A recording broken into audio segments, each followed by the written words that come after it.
In fact, the exam is based upon American Chemical Society exam from 2010. But the problems may be unfamiliar to you because you haven't seen them before. But they cover the exact same material, and they give you a taste of what you would experience if you were ever to encounter American Chemical Society exam. All right. So I'm going to take every one in this document. All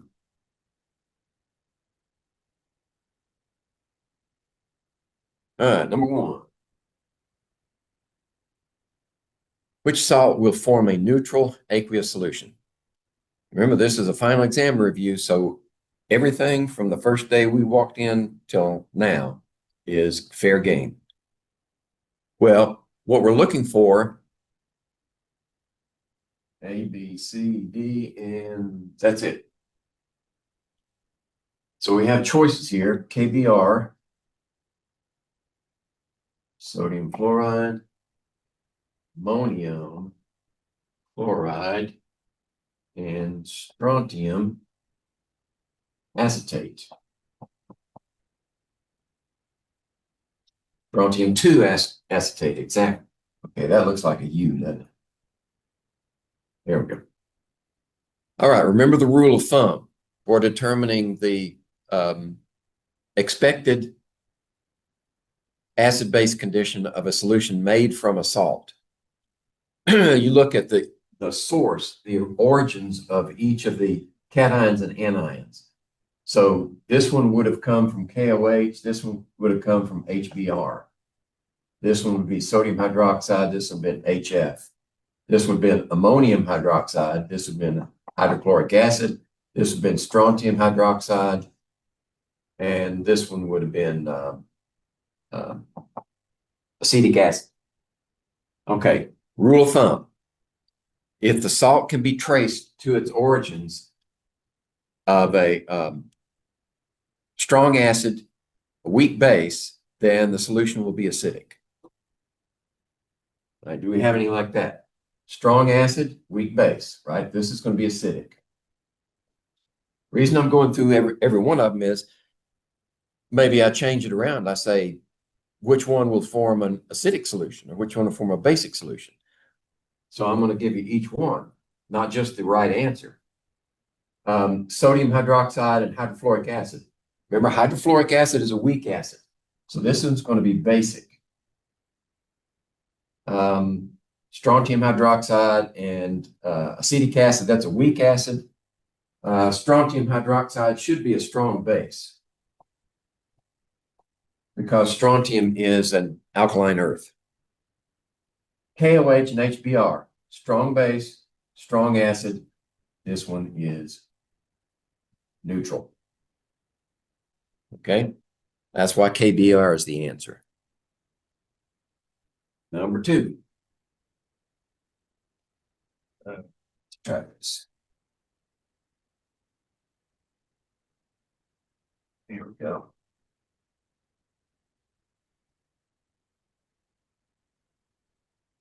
Which conjugate acid-base pair is not correctly matched? Okay. So we've got HBr, and Br minus. We've got HNO3 and NO3 minus. And we've got H2O and H2O2. And lastly, H2SO4 and HSO4 minus. Okay, conjugate acid-base pair. When we're identifying a conjugate acid-base pair, there are two conditions that have to be met. One, you only lose one hydrogen at a time. So the conjugate base of this acid can only have one proton missing. So that one satisfies, this one's okay, that one's not, because there are no hydrogen missing. So that should be a clue that this one is the wrong one. There's one other condition. This part of the molecule, what's left over after the hydrogen leaves, must be accounted for in the conjugate base. So here we have that available. Yeah, same. What's left over here, same. This one is not. First of all, it didn't lose a hydrogen. And second of all, this conjugate base bears no resemblance to what would be left over, right? If we lost one proton here, that's what's left over. So this is the bad one. All right. Number 3.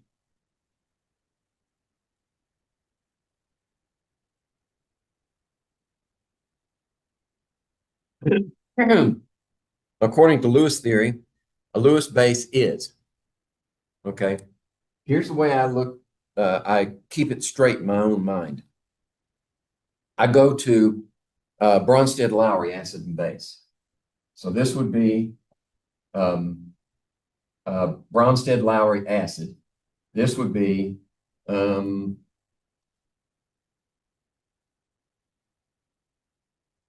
let's see.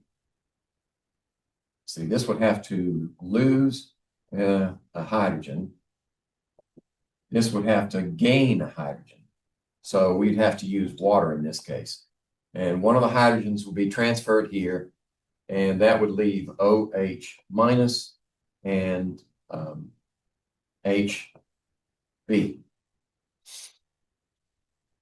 Okay, so if this is an acid and this is a base, how do we relate that to a Lewis acid and base?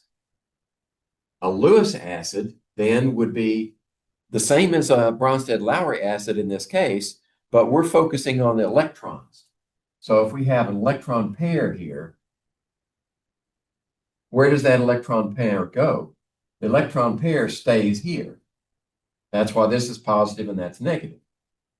So a Lewis acid is an electron pair acceptor.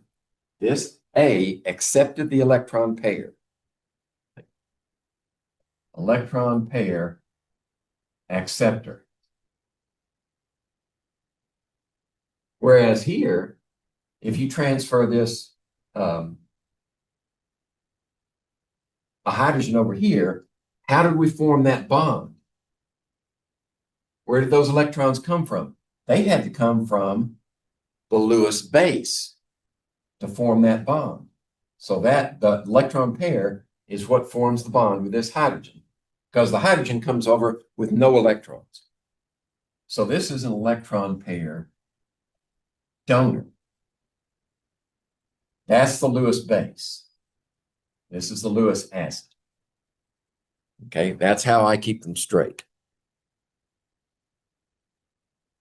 Number 4.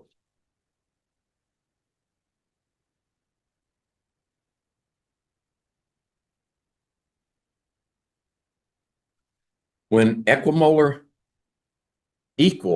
molar amounts of these compounds are mixed in aqueous solution, which will form a buffer solution. All right.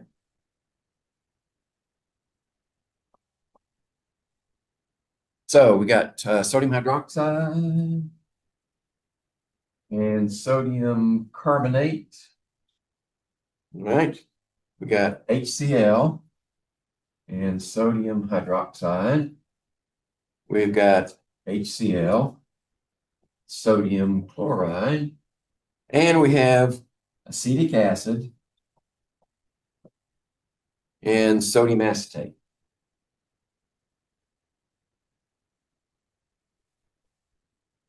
Okay. What does it take to be a buffer? A buffer, most buffers, need a weak acid and its conjugate base in the proper proportions. And the best proportion is equal molar amounts. So here's the acid, the weak acid. Here is the conjugate base. In equal amounts, 1 to 1. This is a buffer. Now, why aren't these others buffers? Well, first of all, that's a strong acid. That's a strong acid, right? That cancels it out anyway. And this is a salt. Well, this is a salt too, but the conjugate base here is a weak conjugate base versus a strong acid, whereas most buffer solutions start off with a weak acid and a strong conjugate base. So this is a strong acid, strong base. Can't do that. This is a base. This is also a base. Okay. Well, that's one way to look at it. The other way to look at it is you need to have the conjugate base based upon the acid. This is a base. So what do we got over here? Well, the sodium goes into solution, right? And the carbonate goes into solution. Now, the carbonate is a strong conjugate base, but it's not the strong conjugate base of that because that's also a base. This would be the strong conjugate base of carbonic acid. Okay. So the only one that works is D.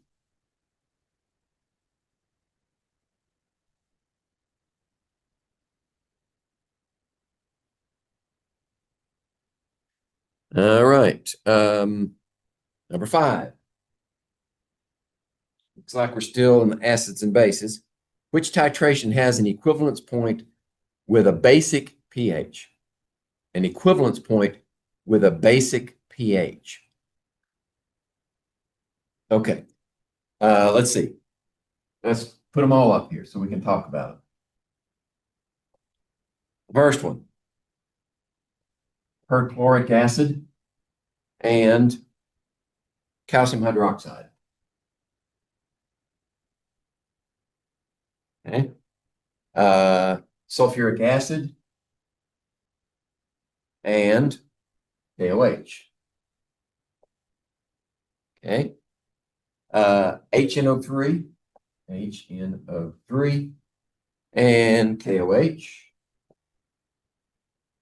And then acetic acid, H3O2, and sodium hydroxide. Okay. If you're in the throes of an exam, you need a way to answer this type of question quickly. So let's go back to the first question where we were trying to determine the pH of a solution made from a salt. Because that's what you're doing when you titrate an acid with a base, you're making water and a salt. So the salt that would be formed here is from a strong acid and a strong base, right? That's neutral. So you're talking about equivalence at pH 7. Okay, same here. Strong acid, strong base, pH 7. Strong acid, strong base, pH 7. Okay, weak acid, strong base. Basic pH at equivalence, because that's when you form the salt. Everything is converted from acid base to water salt. Okay, that's the quick way to answer it. All right, number 6. It looks like the American Chemical Society is hung up on acid-base chemistry, doesn't it?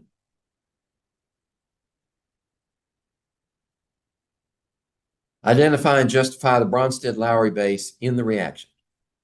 Identify and justify the Bronsted-Lowry base in this reaction.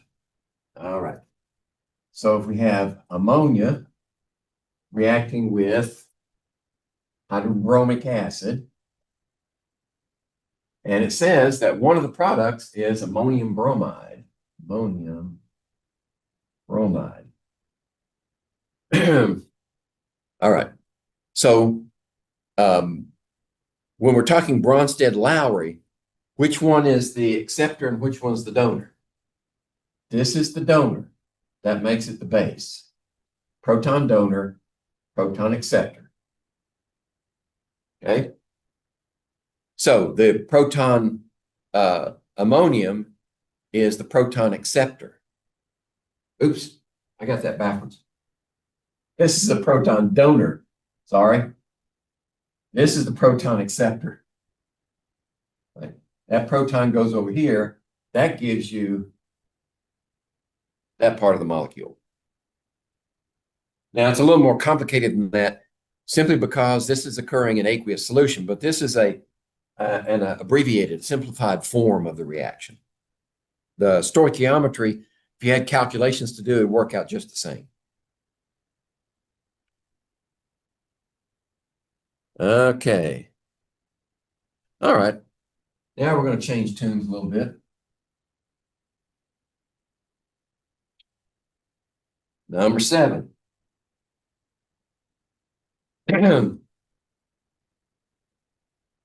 Which two elements form a compound with the stoichiometry XY?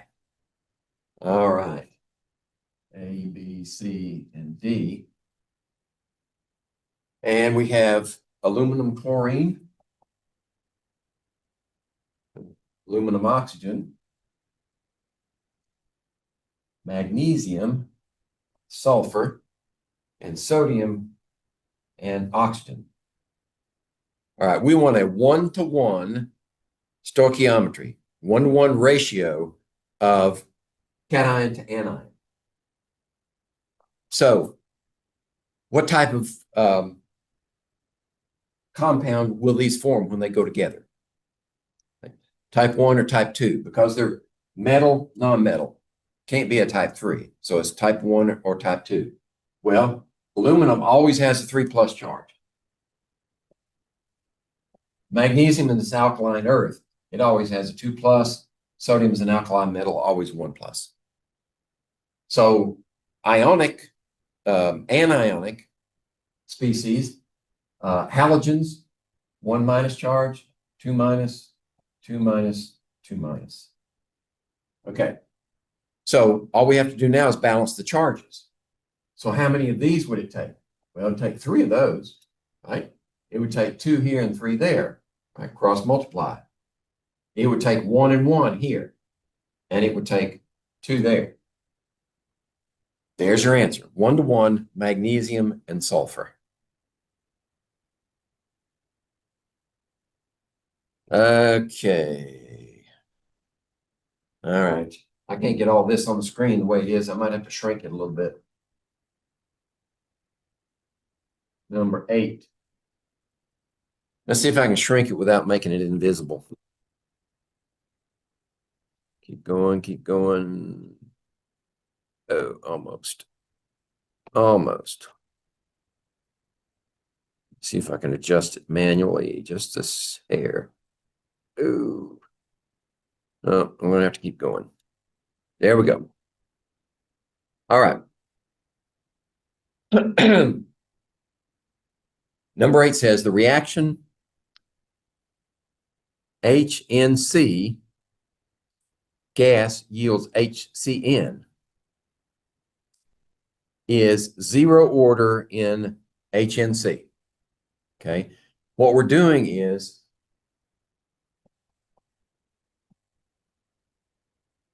we're going from that one to this one. Right? We're just flipping this around, making the bond with carbon instead of nitrogen. But that's not the point. The point is, the question is, which one of these plots is correct for a 0 order in this one? 0 order. So we would write the rate, this is kinetics, equals some rate constant times HNC to the 0 order, which would be equal to K. How would that plot out? Remember, when you plot your data, if you plot the raw data, concentration of HNC versus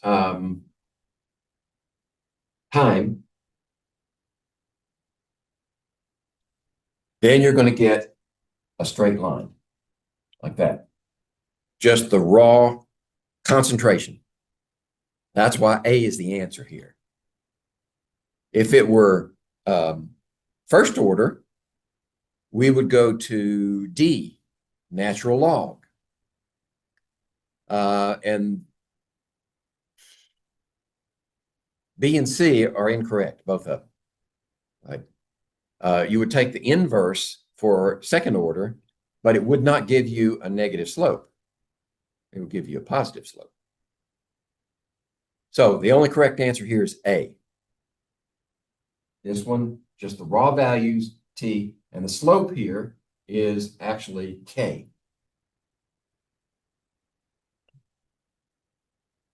All right.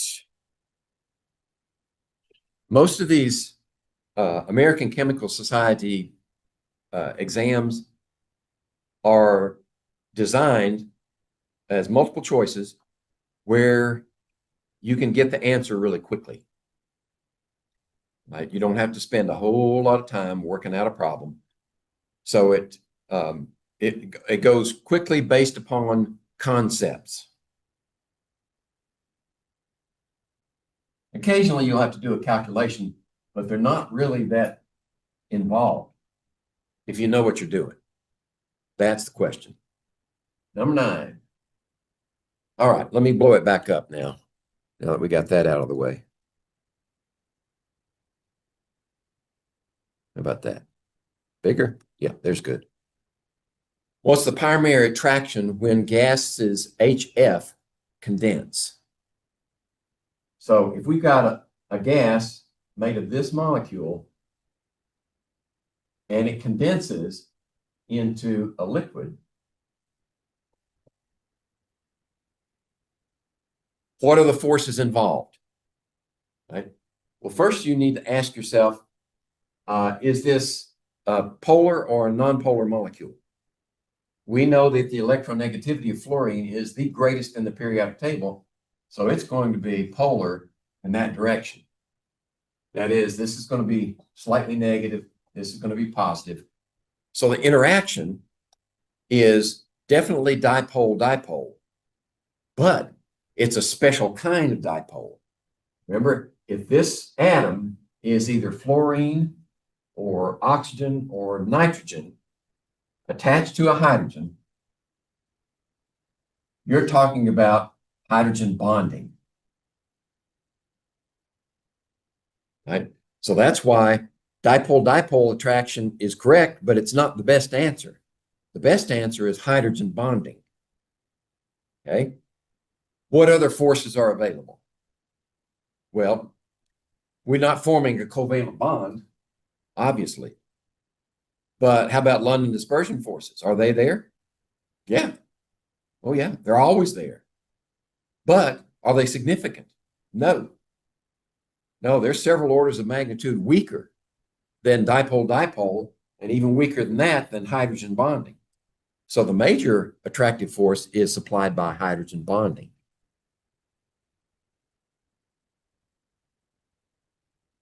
Okay, number 10.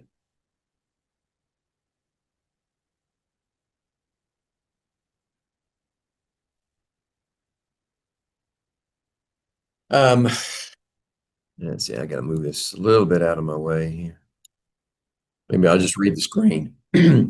Which weak acid yields a buffer solution closest to 9.3 pH when paired with an equal concentration of its conjugate base?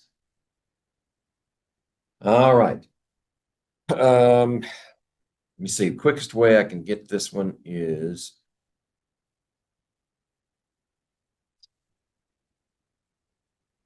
buffer solution. Okay, that's the key. Buffer solution. So what we're looking at here is, let's see, are these all acid, or bicarbonate? Yeah, bicarbonate's an acid, boric acid, C. Okay, so we're titrating these with a base.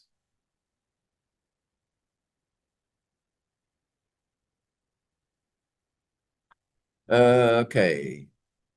Somebody disappeared and came back? Yeah. Okay.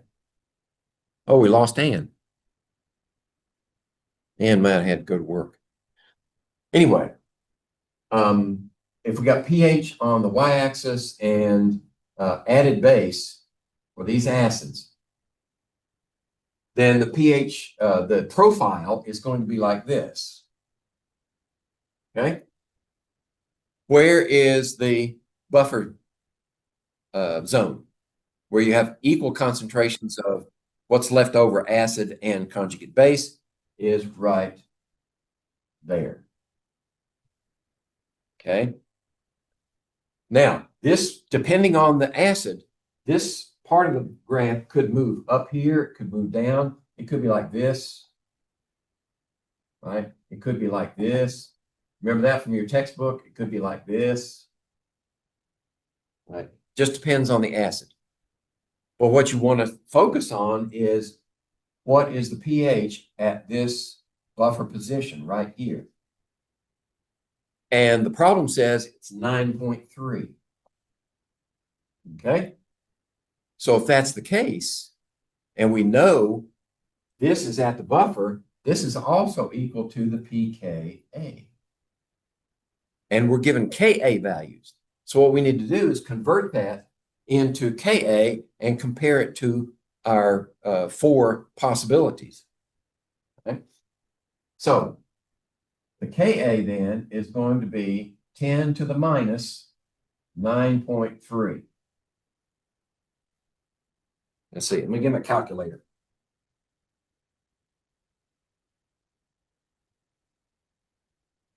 All right, 9.3, change the sign and do 10 to the x. So that's 5.01 times 10 to the minus 10 is the Ka. So which one's closest to that? 10 to the minus 10 is boric acid, right? 5.4 is pretty close, but this is where I go first. I go to the powers of 10.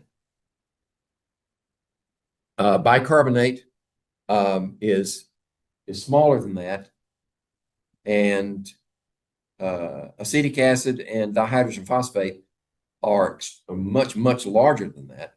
So this is the closest one, boric acid. All right, that's number 10.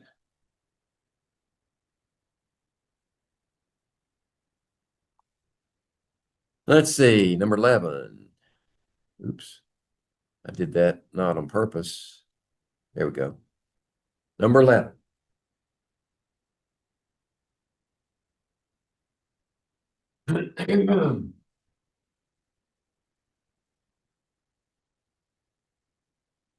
The pH of a 0.01 molar solution of a weak acid is 3.76. So we've got a weak acid, HA, okay? And we're given the concentration is 0.01 molar. So the concentration of this is 0.0100 molar. Okay. And it identifies this as the concentration. So that's what happens when we put it into solution. What it does in solution is another issue. And that's answered by 3.76 pH. pH equals 3.76. Okay, what does that mean? That means that we've set up, and I'm going to simplify this. I'm going to leave water out of it. Okay. That's what we got. So this is based upon that value right there. Hydrogen ion concentration. Okay. So the question is, what is the percent ionization of HA? So what we need is a definition for percent ionization. That is the concentration of hydrogen ions, because they're the same here, right? How much of this ended up here? So if we know the concentration of hydrogen ions, we know how much of this was converted. That's that. And then this is the original. concentration. So this is going to be 0.0100 molar in the denominator. We need to determine what is that concentration. And all we have to do is convert this to using Sorensen's transformation. This would be 10 to the minus 3.76. All right. So 3.76, change sign, and then do 10 to the x. Here we go. So this is 1.74 times 10 to the minus 4 molar. So now that's what we put in the numerator. Times 10 to the minus 4, and I left out percent. There we go. Okay, so I just need to divide that number by 0.01 times 100. And that's 1.74%. Ionization. Okay, rounded off. Let's see, is that correct? Yeah, this only has, well, this has 3 significant figures. So 1.7 is, we're losing a digit. 1.74 is the correct answer. Best answer is B. All right, we got some more. We're gonna have to shrink again to get everybody on screen. Keep going, and then one more. Not quite. There we go. Now everybody's on screen.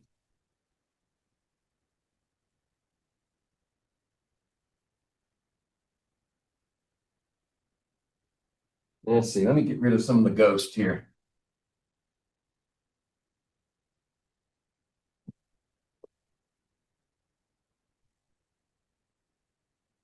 There we go.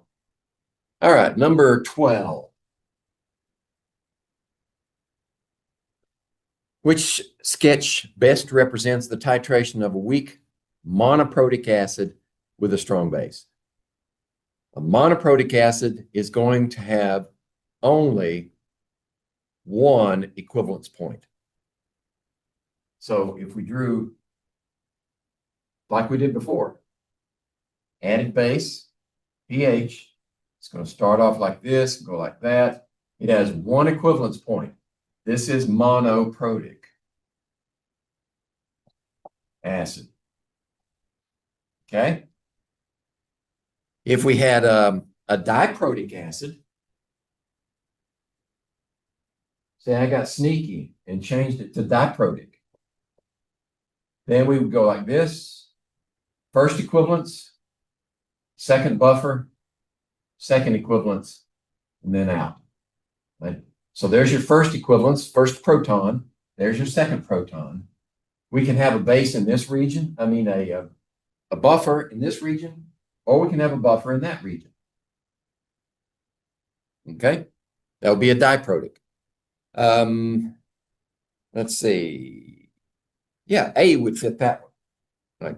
If I said a weak diprotic acid, A would be the answer.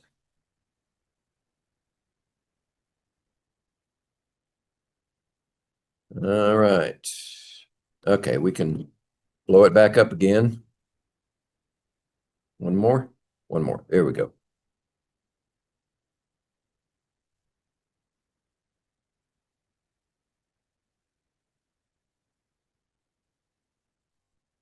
Uh, 13. What is the standard cell potential for the spontaneous reaction between these two half cells? All right. Remember, standard. We don't have to worry about concentration. All we need is the standard potentials, the standard reduction potentials, and then decide which one is the anode and which one's the cathode. The cathode is the site at which reduction takes place. So that's the one that we don't change. The anode is where oxidation takes place. That's the one we flip because oxidation puts the electrons on the product side. what we have to do is decide, okay, which one of these do we flip that gives us a positive sum? If we flip the top one, definitely positive. If we flip the bottom one, that gives us two negatives. That's not spontaneous. Right? So we have to flip the top one. The top one becomes the anode. And that makes it positive 1.66 volts. And the bottom one is still 0.80 volts. So now we add them together and we get 2.46 volts for this cell. That's pretty good. Silver aluminum cell. That's why the answer is D. Yeah. Okay.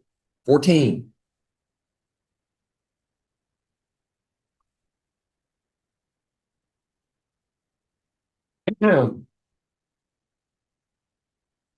The oxidation number of manganese changes from something to something in this redox reaction. Okay. So let's put it up here. 2MnO4 minus. I'm going to put the whole equation up here because if I were to change conditions and say instead of manganese, I would say, I don't know, carbon, right? Then we would have experienced the entire equation. So 3C2O4, I think, is oxalate. 3C2O4 minus, I hope I have enough room, 4 hydroxyls, right? This is aqueous. And then on this side, we have 2 manganese 4 oxide solid. And then we have carbonate, 6 carbonates, and 2 waters. Okay. So we'll go ahead and answer the question as is. We're focusing on manganese. So manganese goes from what? There's a negative charge. And -2 for each oxygen, -8 total. We keep one of them for that minus. So we only have to balance this one, +7. Then this manganese, -2 times 2 is -4. This is neutral. So that one's +4. This one's +7. So it goes from +7 to +4. Right? What is that? That's reduction. So there's got to be an oxidation in there somewhere. Right? Oxygen is -2 + 1, +1 -2. So those don't change. This one is still -2. That one's -2. So it must be the carbon. So if this is -2, -8, -7, right? Because we hold one out. This is, that's going to give us a fraction. If I wrote it correctly, I didn't write it correctly. 2. That means 6. Okay. Now that means this is +3. And this one, we have -2, -6 total. We need to hold them out. And this is +4. So carbon is oxidized from +3 to +4. Right? In case I get sneaky and change the conditions.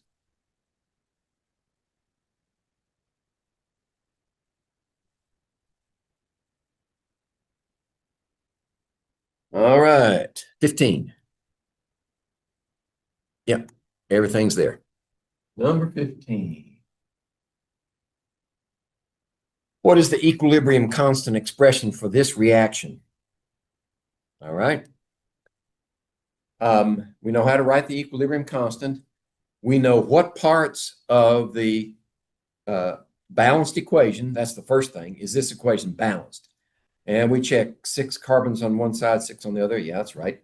12 hydrogens. So we get 2 times 6 waters, 12 hydrogens. That's good. 6 oxygens and 12 oxygens on the reactant side. That's 18. And on the product side, wait a minute. Yeah, no. 6 and 12 is 18, right? And 12 and 6 is 18 on the product side. Okay, we're good. That's a balanced equation. Now, we want to write the K. So what can we put in there and what do we have to leave out? We have to leave out solids and we have to leave out pure liquids. So C6H12O6 is glucose. Glucose gets left out because it's a solid. And water gets left out because it's a pure liquid. So the only two terms we have in there are carbon dioxide in the numerator to the 6th power. And then in the denominator, we have oxygen. That's your equilibrium expression, the law of mass action for this equation. Okay. Number 16.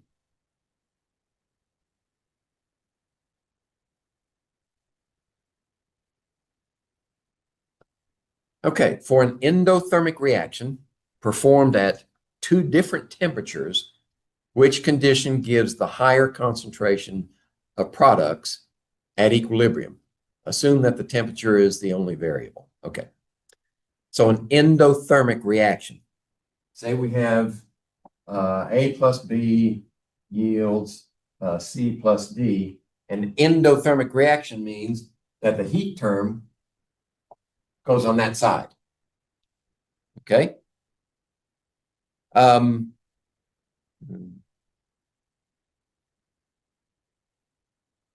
Okay. Let me read that question again. Which condition gives the higher concentration of products at equilibrium? We want to increase products at equilibrium. So how do we do it? Right? If our only possibility is to change temperature, then we would increase the temperature. Increase temperature to force the reaction in that direction. We're increasing this term. And Le Chatelier says we're going to end up with more products. So increase the temperature. At the higher temperature will give you more product. Okay. What if I change the conditions and said it's exothermic? Exothermic. But we still want higher concentrations of products. Well, if it's exothermic and we want higher concentration of product, we would decrease the temperature. That would drive the reaction in this direction, right? Reaction at lower temperature would be, and under those conditions, exothermic.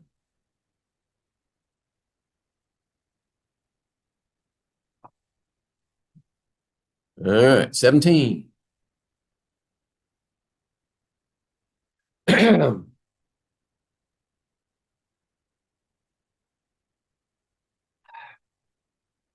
Which equilibrium shifts to the left upon an increase in volume?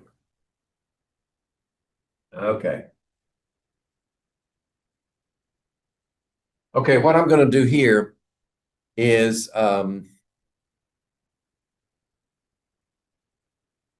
rather than write out all the equations, I'm going to say this is the reactant side.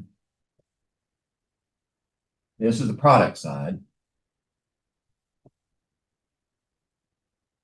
And if we're changing the volume, what type of reaction will respond to a change in volume? Only one that has gas in it. Right? So let's look. Each one of these has gas. A, B, C, D. They all have gas in them. Okay. So now what's the condition?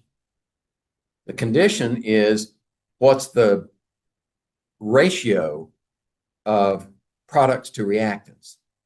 So the top one has 2 moles of product, gas, right? and the reactants are 3 moles. Okay. The second one, no mole, right? That's a solid, and 3 moles of gas. Okay. How about C? Right? You've got a solid in there. You also got 1 mole of gas over here. Right? And product side has 1 mole of gas. Okay. And the last one, we have 4 ammonias, 5 oxygens, that's 9 moles. And 4 plus 6 is 10 moles of gas on this side. Okay. So if we increase the volume, what are we doing to the pressure? Right? Boyle says we're decreasing the pressure. So if you decrease the pressure, then the reaction is going to respond to make more gas to fill that void. Because you're making more volume, there's more space. The reaction says to itself, I'm going to make more gas to fill that space. That's my response. So if we're going to make more gas, which one makes more gas? Right? Not that one. That one, yeah. That one does. Not that one. This one makes more gas. This one makes more gas. Increased volume. Which? Oh, to the left. To the left. All right. Pardon me. This one makes more. That one's good. This one, no. This one, no. That one, no. All right. So A is the answer. I misread the problem. If we're moving toward reactants, then this is the equation that will give you more gas as the pressure decreases. Let's see, 18.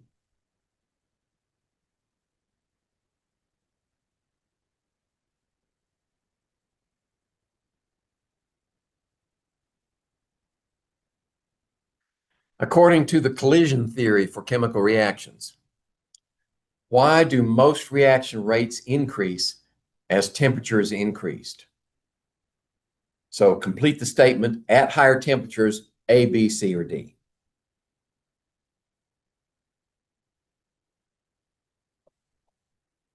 Remember the collision theory. What are the postulates for the collision theory? 1, reactants must collide. 2, they must have a minimum energy, activation energy. And 3, orientation. They have to be oriented properly to form the transition state if they have enough energy. Okay, so what are we doing here? At higher temperatures, what's going to happen at a higher temperature? At a higher temperature, you're going to have, let's see, higher temperature, you're going to have more collisions, right? At higher temperature, you're going to have more collisions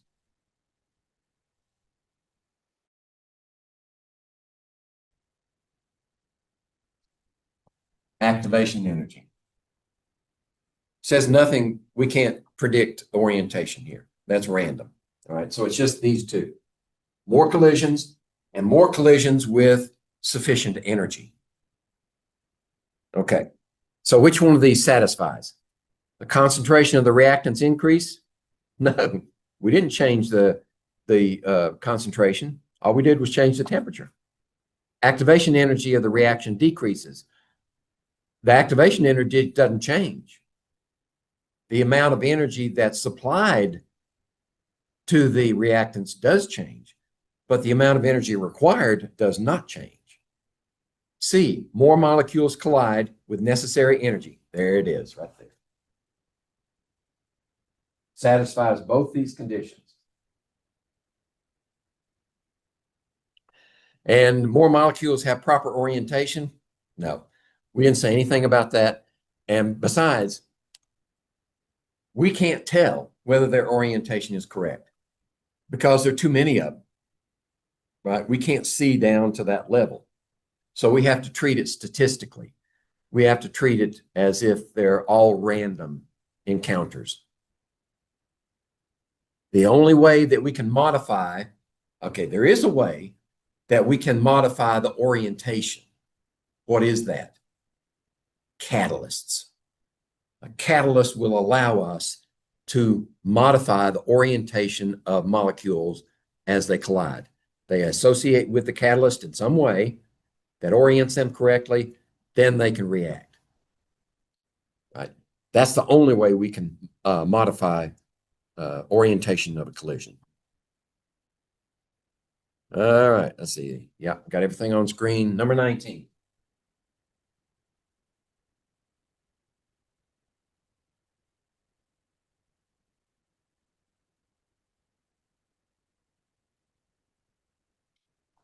Consider this reaction mechanism. Okay, we're talking about kinetics. So we got step 1 there, we got step 2, and the overall reaction. The first step is the slow step. That one would be the rate determining step. Okay. So,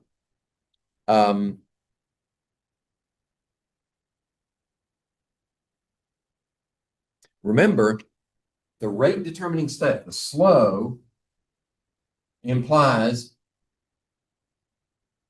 rate, right? And remember with mechanisms, each step we can deduce the order of the step based upon the stoichiometry. So the overall reaction is what order with respect to NO2? Well, we look at step 1. The coefficient there is 1. So it's first order with respect to NO2. And with respect to chlorine, it's also first order because the coefficients are 1 and 1.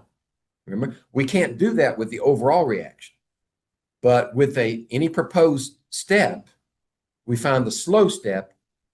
That gives us the key. That gives us the ability to use coefficients at that point. So this is first order in NO2, first order in chlorine. All right. What's the intermediate in this reaction? Number 20. What is an intermediate? Well, when we proposed a mechanism, an intermediate is a product of one reaction that's used as a reactant in the other reaction, and it disappears from the overall, the net reaction. You're only proposing its existence. Now, there's some reactions, I think, fast laser chemistry, we've been able to identify intermediates, but usually we can't. We just propose them. In this case, the one that's produced in the first step and disappears as a reactant in the second step is CLO. All right. Now, is there a catalyst in this one? No. Catalyst is a reactant at the beginning, in the first step, is a reactant. Well, sometimes it can occur later, but is a reactant that enters the reaction and comes out the other side, apparently unchanged. So it goes in and out and looks like it never changed. But this reaction does not have that. CLO is the intermediate. 21.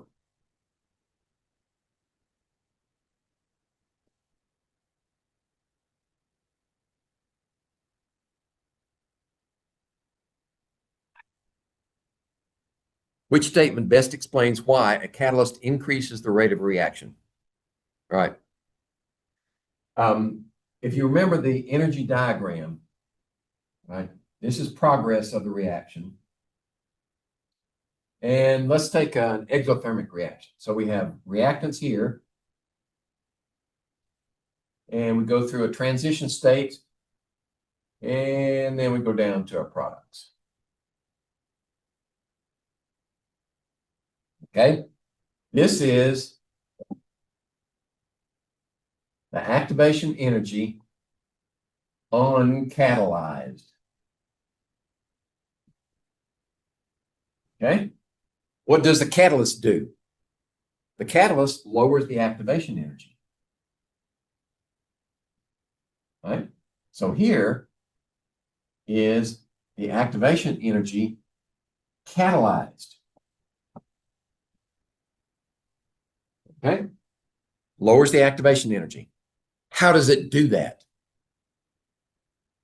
It provides an alternate pathway, a different mechanism for the reaction.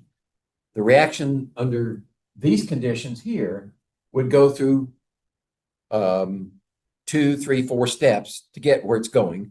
One of those steps would be slow and require that we input that much energy. Whereas catalyzed reaction, the catalyst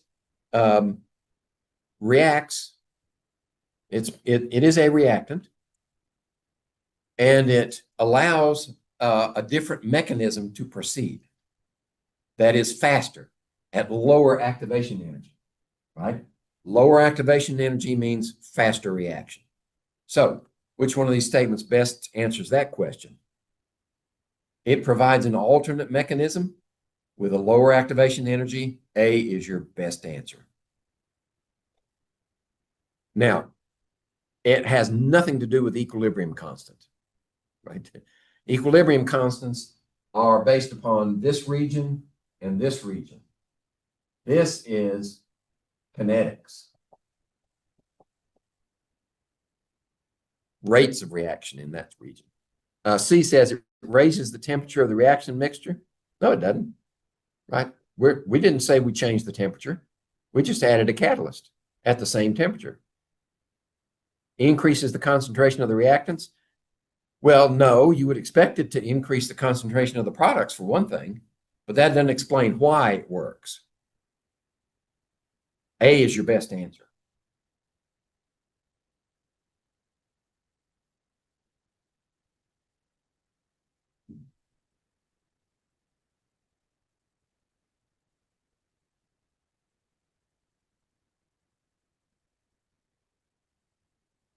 Okay, let's see. Next, 22. Okay, I'm going to read the question and then rather than shrink it. What's the question? 100 milliliters of liquid ethanol at the same temperature placed in each of the closed vessels.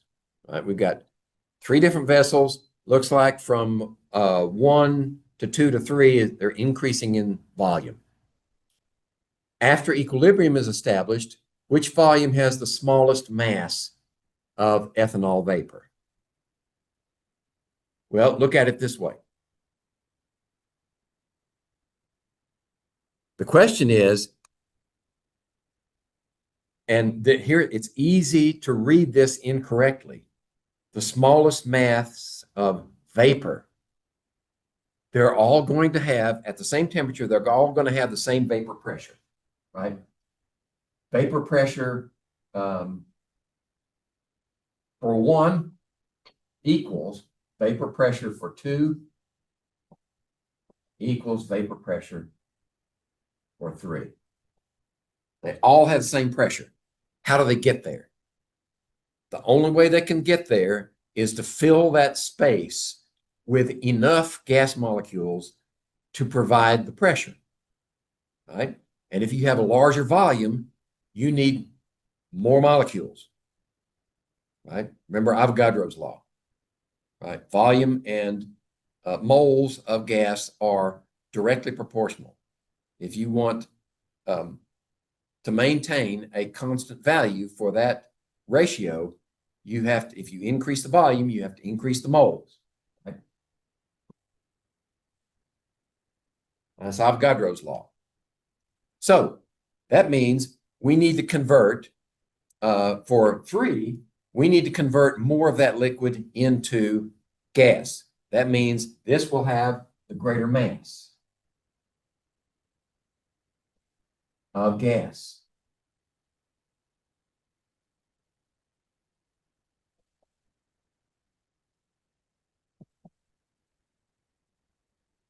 okay? The greater mass of gas will be in the third vessel. The smallest mass of gas will be in the first vessel because it has a smaller volume to fill. Now, if we flipped it around and say, which one would have the smaller mass of liquid, it would be this one, because we've converted more of it into gas. That leaves less liquid behind.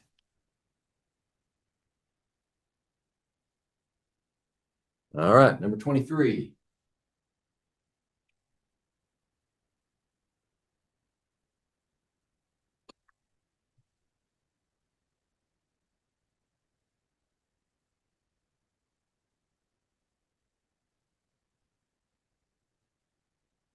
Okay, the enthalpy of vaporization for a substance is significantly larger than the enthalpy of fusion because, okay, the enthalpy of vaporization for any substance, right? So there's your enthalpy of vaporization is significantly larger than the enthalpy of fusion. This just means this is the amount of energy or heat required to convert from liquid to gas. And this is the amount of heat required to go from solid to liquid. Okay? So why is this one larger than that one? Well, our choices are, A says the vapor pressure decreases and the boiling point increases as vaporization occurs. Those values have nothing to do. The vapor pressure, I would look at it in terms of intermolecular forces. Right? Intermolecular forces here, you've got a liquid, right? It's just random distribution of molecules. And then you're going to a gas where they're completely separated. There's no attraction between them, essentially. Here, you've got a regular arrangement for the solid, right? And now all you're doing is scrambling it.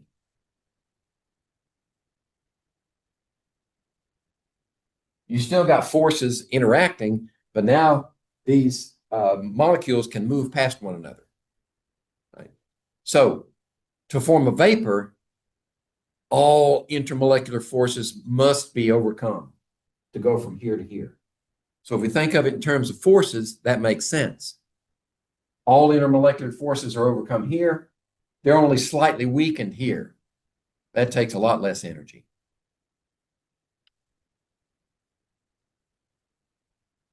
Let's see, number 24.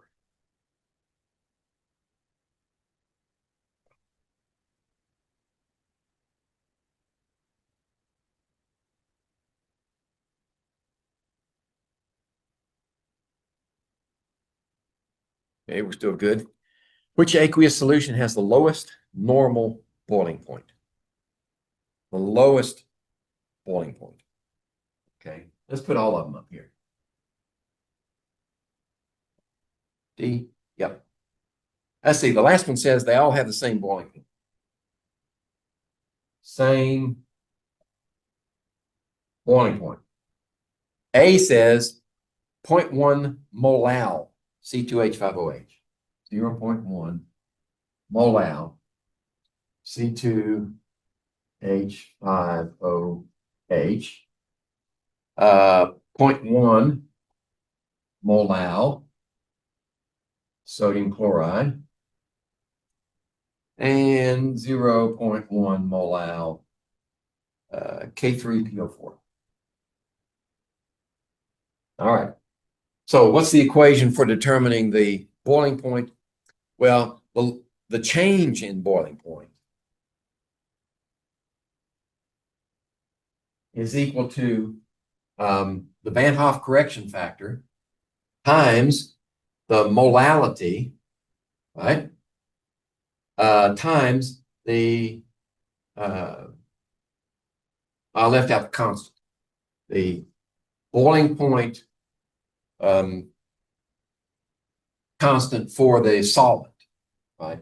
So this would be like probably for water. This would be the same for each one. This is the same for each one. This is the different one, the I. Okay?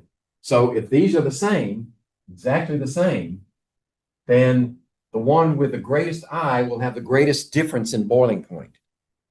And the lowest normal boiling point will be the one with the smallest value here. We want the smallest value there to give us the smallest difference in temperature, the lowest boiling point. All right. So, what's the correction factor here? This is 1. This is 4. And they're not all the same. So the lowest one would be ethanol, right? Now, if I flipped it around and says the highest normal boiling point, you would say potassium phosphate, just for that relationship right there. Where did you get the I numbers from? From the number of particles that break apart in solution.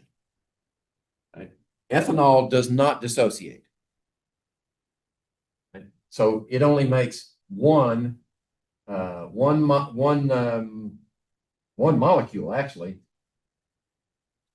as it goes into solution. Whereas sodium chloride makes 2 ions. And potassium phosphate makes 4 ions. That's where the I comes from, the Van Hoff correction factor. Okay? Thank you. Okay. 25.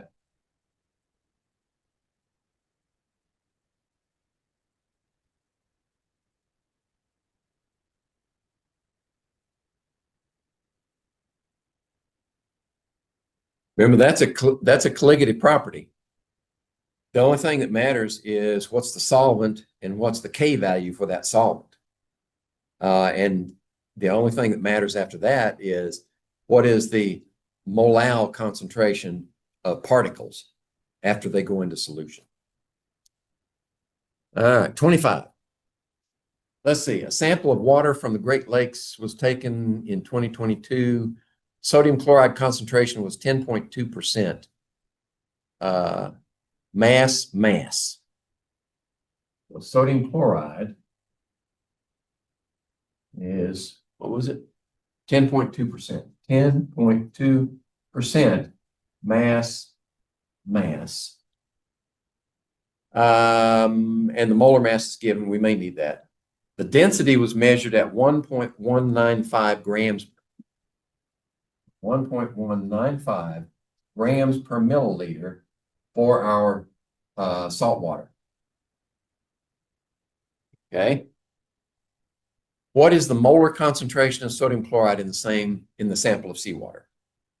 All right. This is a dimensional analysis problem. We're starting off with 10.2 grams of sodium chloride per 100 grams of solution. Okay. So if we're going from molar concentration, we want moles of sodium chloride per liter of solution. Okay. So remember, when you're doing dimensional changes, you do one at a time. So let's take sodium chloride first. We want to convert this into moles of sodium chloride. That means we need grams on the bottom, moles on the top, and we will need the molar mass, which is 58.44. 58.44 there. That takes care of the grams, converts it to moles. We're done with that. Now, solution. Density is this many grams per mil. Okay? So we have grams on the top, 1.195 grams to cancel these grams, and leaves us with milliliters. Okay, so we cancel this one here. We need to convert this one to liters. So milliliters to liters, because liters is on the bottom. So how many milliliters in a liter? 1,000. That's it. Now all we have to do is crunch some numbers. 10.2 divided by 100 and divided by 58.44 times 1.195 and times 1,000. So that gives us three significant figures. 2.09 molar sodium chloride. Okay.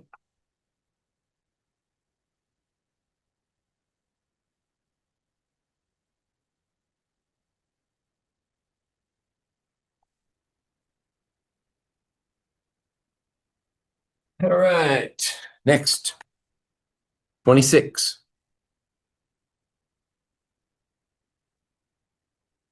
What's the sign of delta S for this reaction? All right. Entropy. What's the sign for this reaction? We have oxygen plus hydrogen yields water gas. Okay. How do you approach this? The easiest way to approach it is to look at the disorder concept. How many moles of gas do we have on this side? 3 moles. How many on this side? 2 moles. So if we're going from more to less, this value will be negative. It's more ordered on this side. Now, this is a spontaneous reaction, right? So we can't blame the spontaneity on this delta S for the system. What we need, if we really want to pursue spontaneity, the best thing to do would be to look at delta G, right, is equal to delta H minus T delta S. And now that we know that delta S is negative, then if we want to guarantee that this is negative, that value has to be more negative than this one. Okay. I gave you that one for free. How about 27?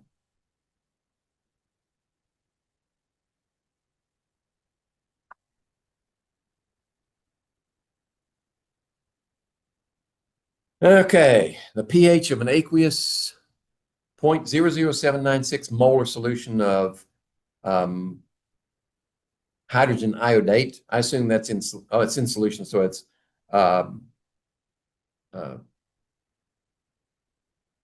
iodic acid, is 2.12. What's the Ka of HiO3? Do not assume that ionization is negligible with respect to the initial concentration. Okay, let me see. We're given pH. We're given concentration. What's the Ka? All right. So if we put this in solution, that was getting weak. Let me try this one. HiO3 in aqueous solution, and it's in equilibrium with these two.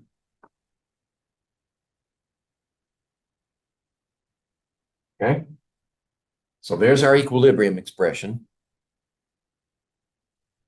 The pH is 2.12. So that gives us the concentration of the hydrogen ion. All right. So if we set up an ice table, this one is going to be 10 to the minus 2.12. 2.12.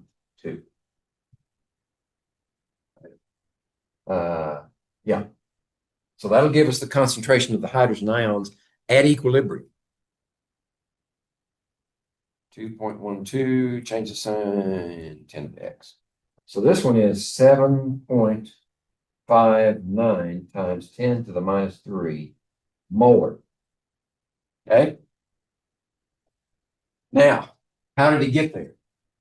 Well, when we first put them together, that was 0 and that was 0. And this was 0.0796 molar. Okay. So we had to lose some here. We had to gain some here. So what did we gain here? We gained that much, right? Plus 7.59 times 10 to the minus 3. And that means since these are molar equivalents, this one is also 7.59 times 10 to the minus 3. So this value here is 7.59 times 10 to the minus 3. Well, since they're 1 to 1 to 1, that means this one had to lose 7.59 times 10 to the minus 3. So, let's see, I've already got it in here. Let's say 0.00796. Flip those and subtract. This leaves us with 3.74 times 10 to the minus 4. Okay. So now we have values for at equilibrium for what's left over here and what's created over here. So we can calculate the K, and this would be the Ka because that's an acid. So this would be 7.59 times 10 to the minus 3 times that value. So we're squaring it, right? Well, actually, this should be, let's be proper, square brackets. And here we have 3.74 times 10 to the minus 4. Okay, so now we can calculate the Ka. We just need, let's see, 7.59, 3, and that's going to be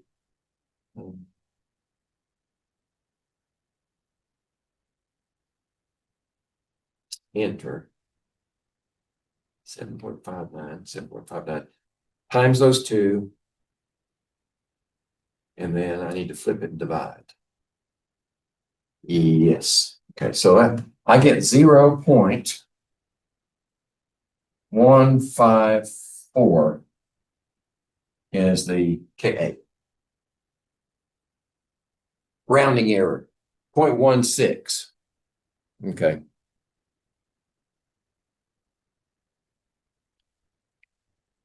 Oh, I see what's happened here. I actually introduced ionization here of that value, and the problem says ignore ionization. So I should have used this value down here. Well, that would have made a smaller value, wouldn't it? I think my number's better. But the best answer is C, 0.16. Okay.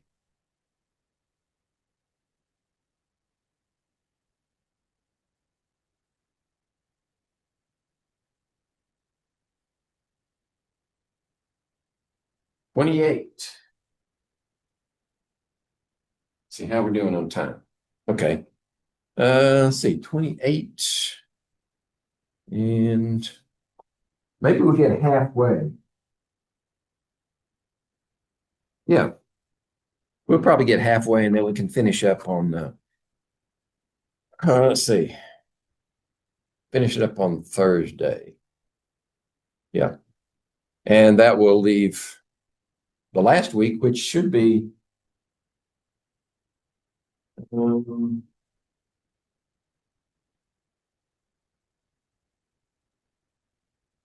Tuesday, Thursday.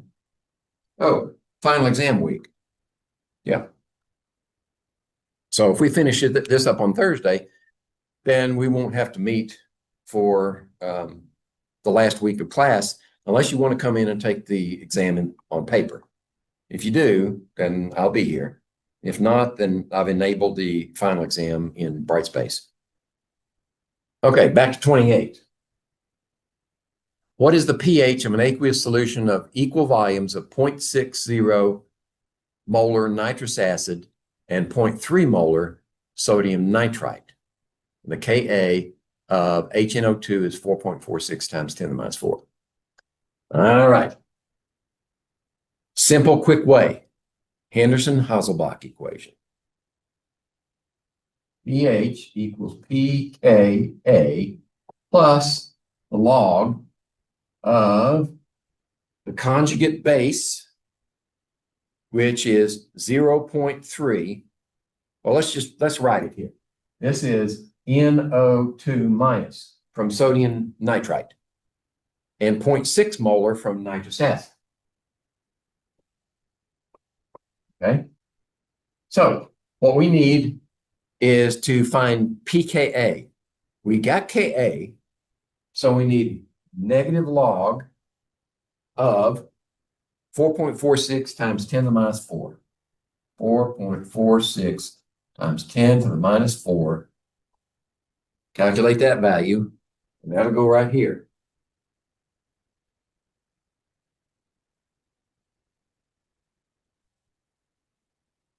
Let's see, log, change the sign. 3.35. So this is 3.35. This is going to be our given concentrations. So the base is going to be 0.3 molar.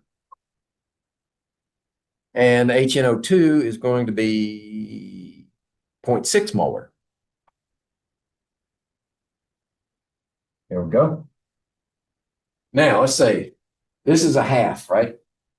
0.5. Let's take the log of that. This is 3.35 minus 0.301.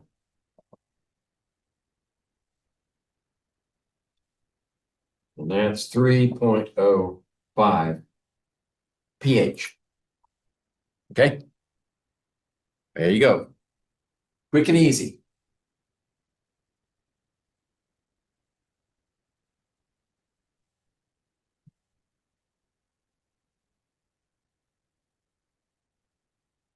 Uh, 29. Let's see. Let me see how many questions we've got here. See what halfway looks like. In the neighborhood of 50, but I got some extra credits that I want to throw in there too. So let's keep going for a little while. 29.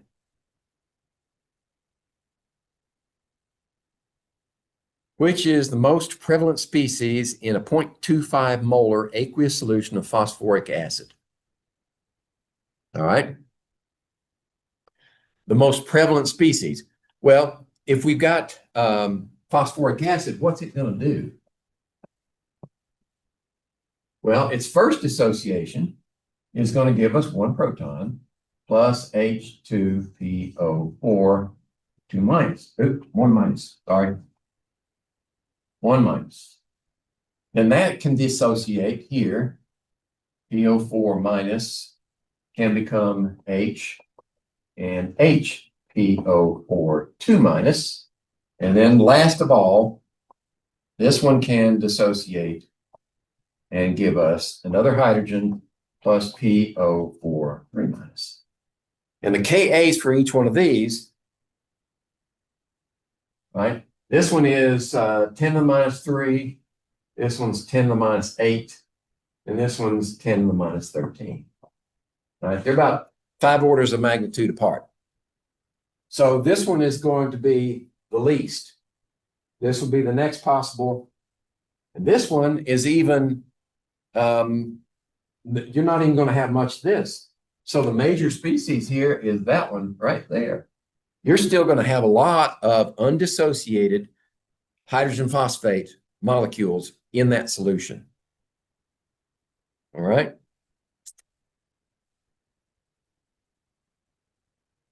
All right. 30.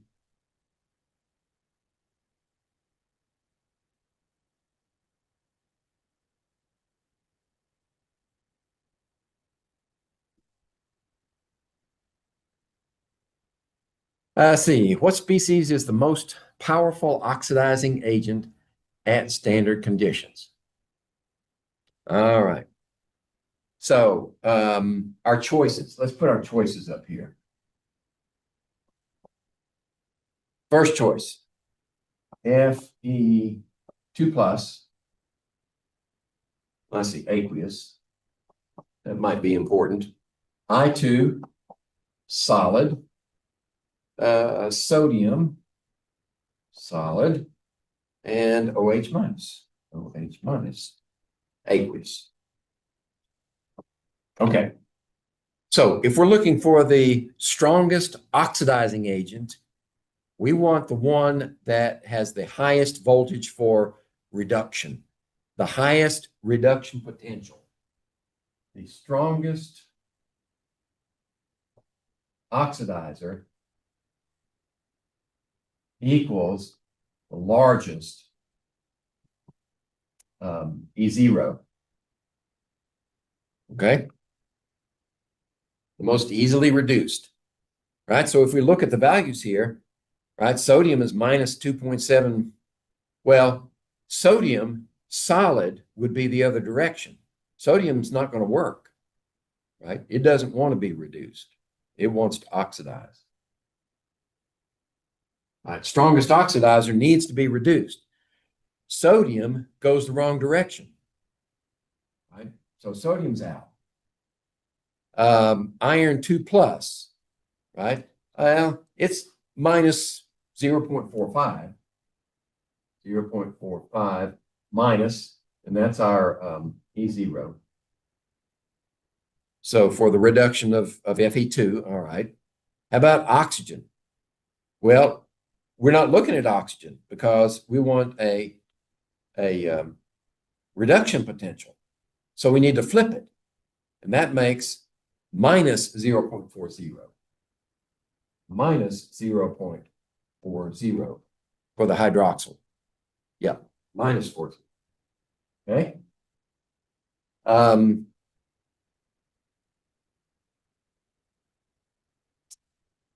And reduction for iodine is positive 0.54. 0.54 volts. So there's your most easily reduced species, solid iodide.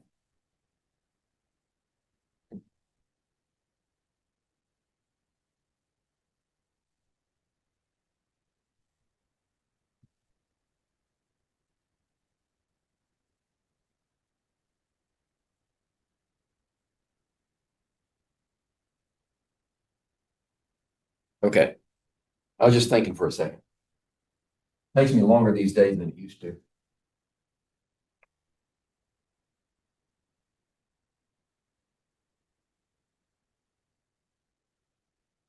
Next, 31.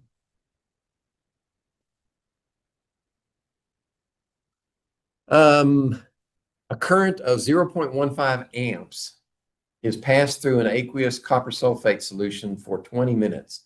What mass of copper is plated out? Assume 100% yield and molar mass of copper is 63.55. Okay. This is electrolysis. So we're reversing the galvanic cell. 0.15 amps. What does that mean? That's equal to 0.150 coulombs per second in that conductor. Okay. How long is it going to go? For 20 minutes. 20, let's see, 20.0 minutes.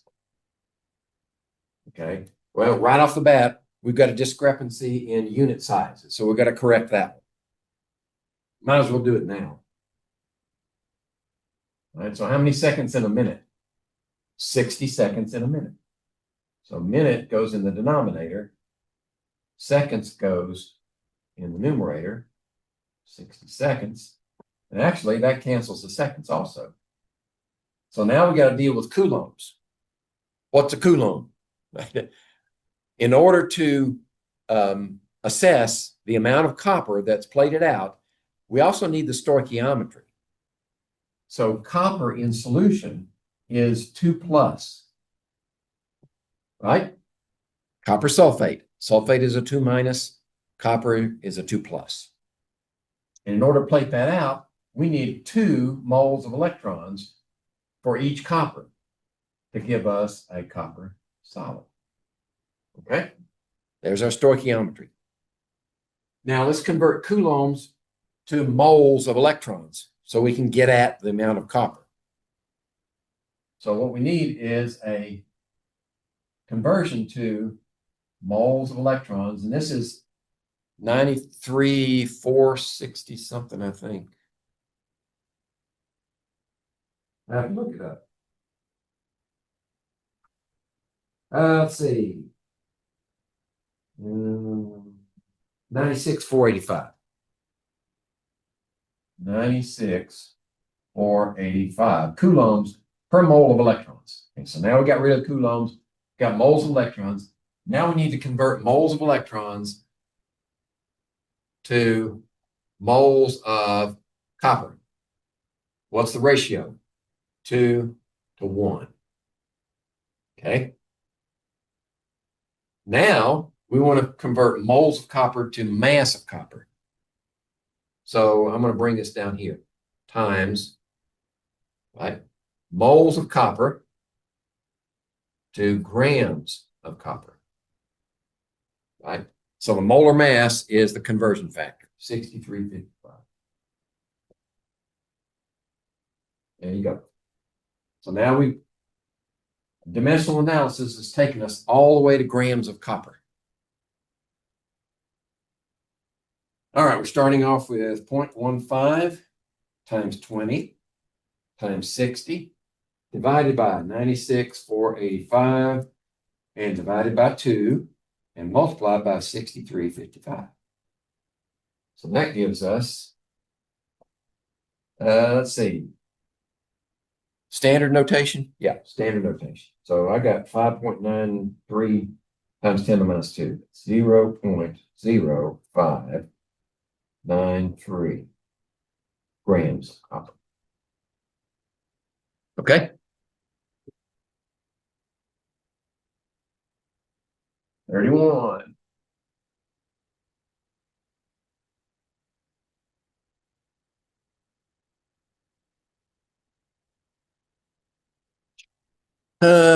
Let's see. Let's keep going. 32.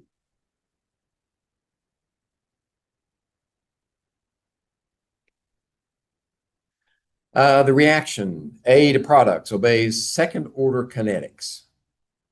Okay. So if we write the rate law, okay, there's some constant, then we have A to the second order. That's what the rate law would look like. What is the molar concentration of A remaining after 3 minutes if the reaction rate has a rate constant of 0.482 and the initial concentration is 0.379? So what do we need to answer this question? We don't need the differential rate law. We need the integrated rate law. And the integrated rate law has these factors in it. Right? The inverse of A is equal to K times the inverse of A 0. Oh, no, that's not right. I better look it up to be sure. I'll mess it up.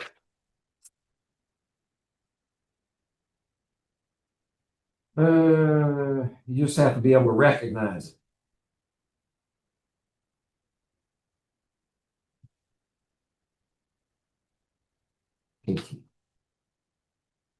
KT plus 1 over A 0. There we go. There's our integrated rate law. Okay, so the factors that we need are what's the beginning concentration? We want this value right here. Right? What is the ending concentration? So we know what K is, but we know how much time, right? Are times in the correct unit? 3 minutes? No. K is in molarity, inverse molarity per inverse seconds. So the time equals 3 minutes. That needs to be converted to seconds.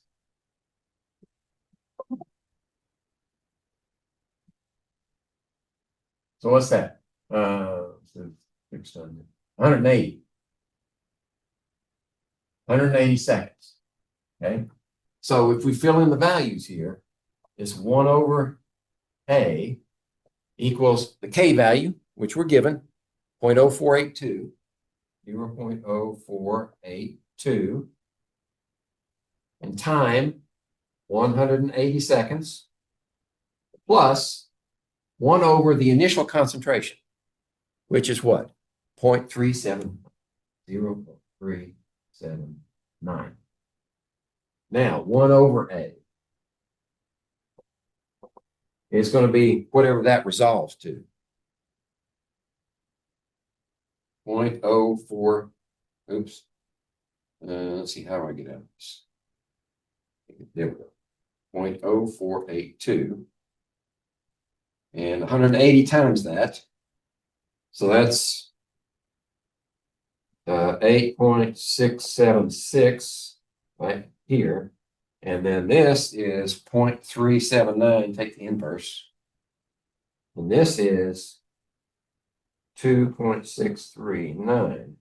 Add those together. And that leaves us with 11.31. So we just need to take the inverse of that. Here it is.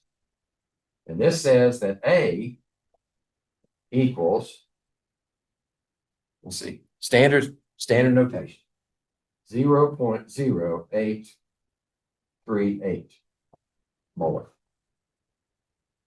Oops. 8, no, that's, sorry. I misread my calculator. 8.884 molar. There we go. Okay.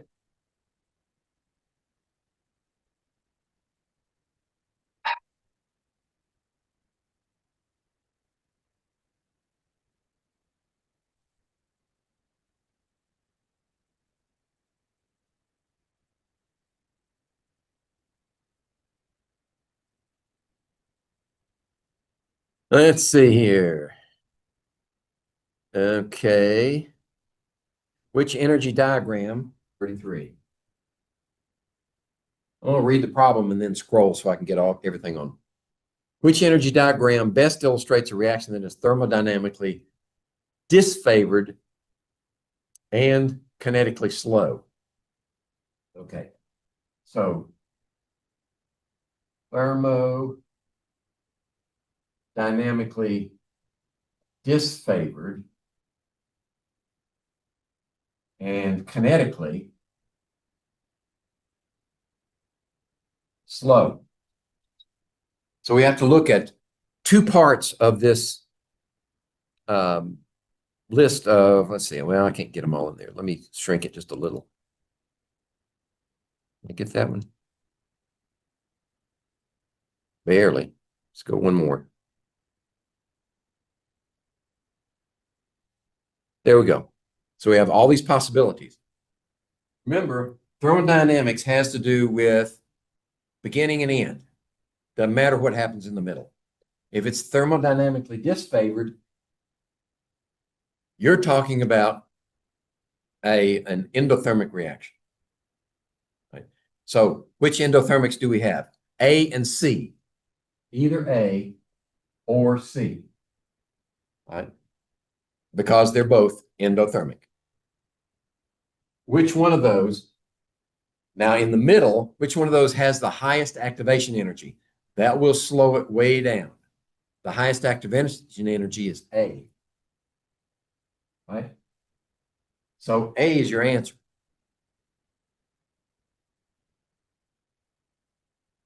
All right, let me pump it up a little bit more. One more? Yeah, that's good. Okay.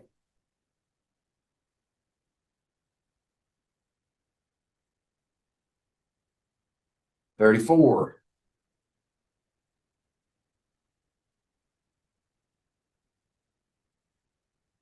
One version of the Clausius-Clapeyron equation, which equates vapor pressure with heats of vaporization. Right, this is just one version. Has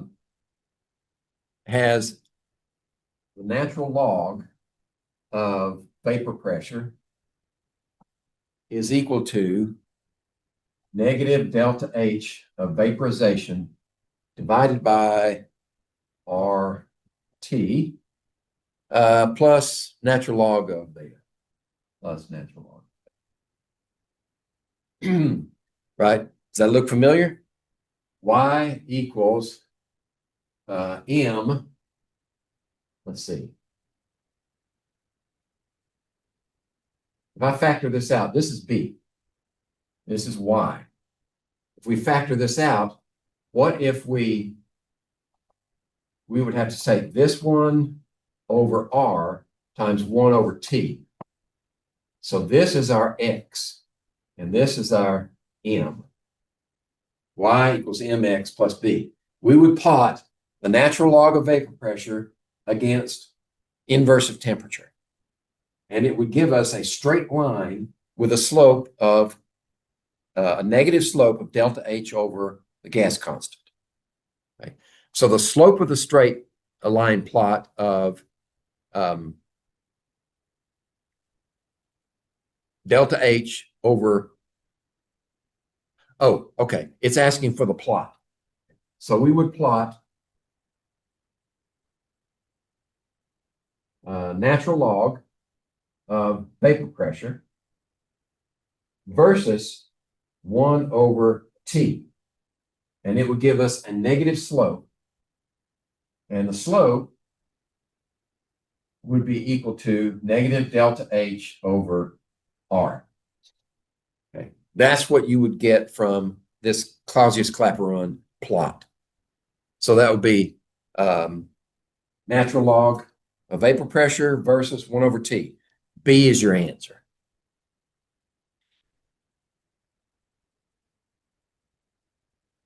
Okay, 35.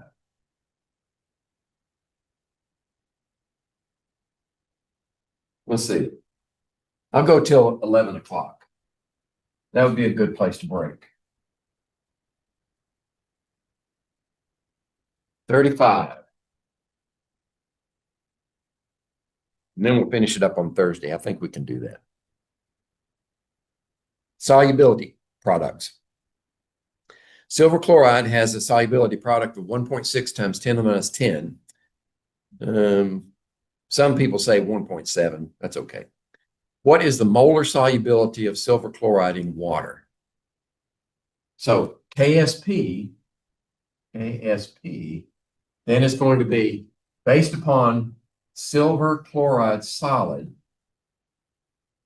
in solution like this. Right? So this expression would be simply silver times chloride. Right? And if we wanted to find out what is the molar solubility, when we know what the KSP is, 1.6 times 10 to the minus 10, then we need to know what these values are at equilibrium. Okay? So we need a ice table. ICE. And solubility here is going to be in terms of what change is this one. It's going to minus some value. And these start off at 0, 0. This is going to be a plus S. This is going to be a plus S. So we have S and S at equilibrium. And that would go in these expressions. So this would be S squared, right? So S is going to be the square root of 1.6 times 10 to the minus 10.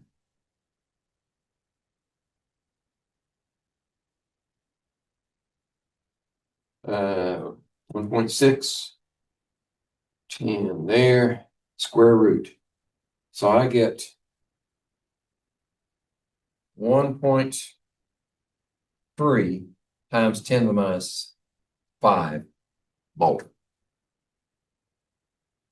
That would be your molar solubility for silver chloride in water.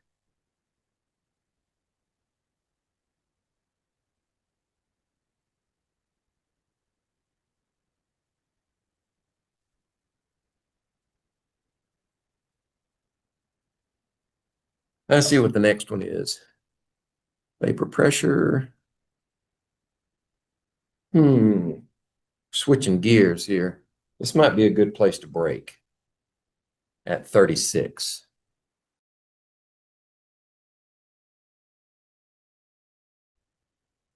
Oops, I'm going to do that. Let's highlight that with a different color, say red. Okay, that'll show me where to pick it up next time when we come in. All right, so everybody's got their exams available on Brightspace, chapter 18. And then Thursday, we'll come back and finish this review. And that'll leave the final week just wide open to whatever we want to do. I'll open up the final exam for the last week, and you can take it anytime you want to. Or you can come in and see me face to face. I think what I'll do is rather than set everything up in here next week for a final exam, I'll just be in my office. And if you want to take it in person, come to my office, and then I'll set you up in here. Otherwise, it'll be available on Brightspace. Now, this document is not in Brightspace yet. I'm going to put it in Brightspace. The worked problems, I've looked at those, and I'm not sure how I got those, but they don't match perfectly with what we've been doing so far. So it won't have work problems with it. You'll have to go to, since I'm working every problem in the document, you'll have to go to the video to see how it's worked.